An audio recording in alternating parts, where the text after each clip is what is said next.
Welcome to my channel Urdu ऐबे। चलिए शुरू करते हैं आज की वीडियो। आज की इस वीडियो में हम सुनेंगे एक इंतहाई खौफनाक और पुरस्रार कहानी, साइबेरियन लिंडा की लास्ट एपिसोड और फाइनल पार्ट।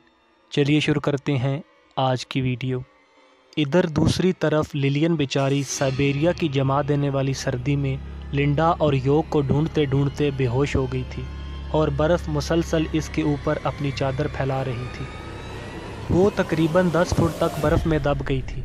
इसका कोई पुरसाने हाल न था। वो तो मर ही जाती, मगर शायद कुदरत कुछ और चाहती थी। खच खच की आवाज़ के साथ एक सुनहरी तोता मुसलसल इस जगह को खोद रहा था जहाँ लिलियन बेहोश होकर गिरी थी और बर्फ़बारी इसके जिस्म को ढांप रही थी। मेहनत और कोशिश के बाद तोता लिलियन को बर्फ़ से निकालने में कामयाब हो गया। इसने फ़ौरन लिलियन को मुंह में उठाया और एक तरफ को उड़ान भरने लगा। चार्ल्स, तुम्हें आज रात 12 बजे जब शुमाली रोशनियाँ यानी कि नॉर्थन लाइट्स ज़ाहिर हों तो तुम्हें हिसार बनाकर वहाँ इन लकड़ी के 5 पुतलों को जलाना होगा। ये दरअसल उन तेंदुओं के हैं जिन पर उस जादूगरनी ने बुरी तरह से जादू करके उनकी रूहें इन पुतलों में मुंतकिल कर दी हैं, जो कि तेंदुओं के हैं। ऐसा करने से तुम्हें वो मिल जाएगा जो तुम चाहते हो, यानी लिंडा और योग, और हमें इस जिस्म से निजात मिल जाएगी, यानी कि आधा इंसान और आधा परिंदा होने से। ये काम सिर्फ तुम कर सकते हो। मैं मुसलसल आयरलैंड से तुम्हें ढूंढती हुई यहाँ पहुँची हूँ। मेरी माँ एक अजीम जादूगरनी थी जो कि अपने जादू से लोगों को फ़ायदा ही पहुँचाती थी।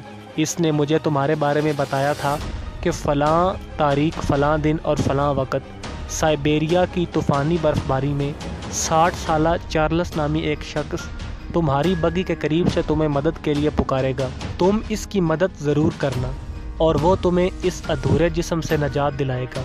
सिर्फ वही, समझी? मैं माँ की ये बात सुनकर बेइंतहा हैरान हुई, मगर आखिर आज तुम मुझे मिल गए। तोती की बातें चार्ल्स पर बिजली बनकर गिर रही थीं, मगर उसे लिंडा और योग को बचाना था, इसीलिए वो तोती की बात पर रजामंद हो गया। कुछ दूर जाकर बगी दोबारा ठक की आवाज़ के साथ रुकी और तोती ने चार्ल्स से अलविदाई मुसाफा किया और बगी बर्क रफ्तारी से दौड़ा दी। चार्ल्स इन 5 पुतलों को लेकर साइबेरिया के बर्फ़पोश मैदानों की तरफ हो लिया जहाँ से नॉर्थन लाइट्स नज़र आती थी। जाते वक्त तोती ने चार्ल्स को बर्फ़ पर कुत्तों से खींचने वाली एक साइबेरियन गाड़ी दी ताकि रात 12 बजने से पहले पहले चार्ल्स बआसानी इन बर्फ़पोश मैदानों तक जा सके जहां शुमाली रोशनियां नज़र आती थीं। ये मैदान यहां से काफ़ी दूर था। आखिरकार बड़ी मेहनत और मुशक्क़त के बाद चार्ल्स साइबेरिया मैदान में जा पहुंचा और बर्फ़ का हिसार बनाकर वहीं बैठ गया। वो बारी बारी जल्द अज जल्द इन 5 पुतलों को आग लगा देना चाहता था। दर्जा हरारत नुक्ता इंजमात से गिर चुका था और सर्दी इस कदर बढ़ चुकी थी कि माचिस की तीली तक न जलती थी, मगर वो भी हिम्मत हारने वालों में से न लगता था। 1 2 3 इस तरह करके उसने सभी तीलियां फूंक डाली, मगर ना तो आग लगी और ना वो पुतले जल सके। आखिर इसने आखिरी तीली आजमाने की कोशिश की और फिर किस्मत अच्छी थी कि वो तीली जल उठी और इसके साथ ही तमाम पुतले जलकर राख हो गए। शुमाली रोशनी तेज़ी से साइबेरिया मैदान में उतरी और चार्ल्स को हिसार समेत आसमान की बुलंदियों में उठा लिया। काफ़ी देर तक ये मंजर जारी रहा, फिर अचानक चार्ल्स एक झटके के साथ ज़मीन पर जा गिरा और बेसुध हो गया। तुमने कर दिखाया, या वाह वाह वाह, ओ माय गॉड, ये तो चार्ल्स है, जैसी आवाज़ें इसके कानों से टकराईं। जब वो उठा तो ये देखकर हैरान रह गया कि लिंडा और योग इसके सामने खड़े हैं और लिलियन एक कंबल ओढ़े दूर बैठी उसे घूर रही थी। तुम्हारा बहुत बहुत शुक्रिया चार्ल्स, एक खूबसूरत आवाज़ ने चार्ल्स का इस्तकबाल किया। मगर आप कौन हैं और किस बात पर मेरा शुक्रिया अदा कर रही हैं? चार्ल्स ने हैरत ज़दा लहजे में इससे पूछा।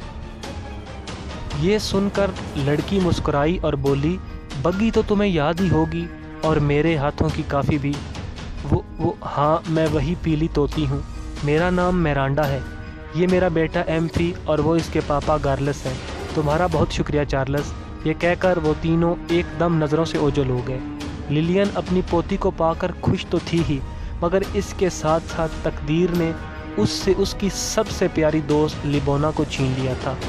लिबोना का गम उसको ताउम्र याद रहना था, जो उसे कभी ना भूला। جو کہ مرتے دم تک اسے کبھی نہ بھولا۔ اب تو میری نانی یعنی کہ لنڈا کو بھی مرے ہوئے 20 سال ہو چکی ہیں۔ جی ہاں، یہ کہانی میری نانی لنڈا کے بچپن کی ہے، جو انہوں نے میری ماں بائنری اور انہوں نے مجھے یعنی کہ انٹینا کو سنائی ہے۔ یہ کہانی ہماری نسل در نسل منتقل ہوتی رہے گی اور شاید یہ ایک لوک کہاوت بھی بن جائے۔ ویڈیو کے آخر میں آپ سے گزارش ہے کہ ہمارے یوٹیوب چینل اردو ایبے کو سبسکرائب کریں اور ساتھ میں بیل نوٹیفیکیشن بھی دبائیں۔ شکریہ۔ آباد رہیں، خوش رہیں۔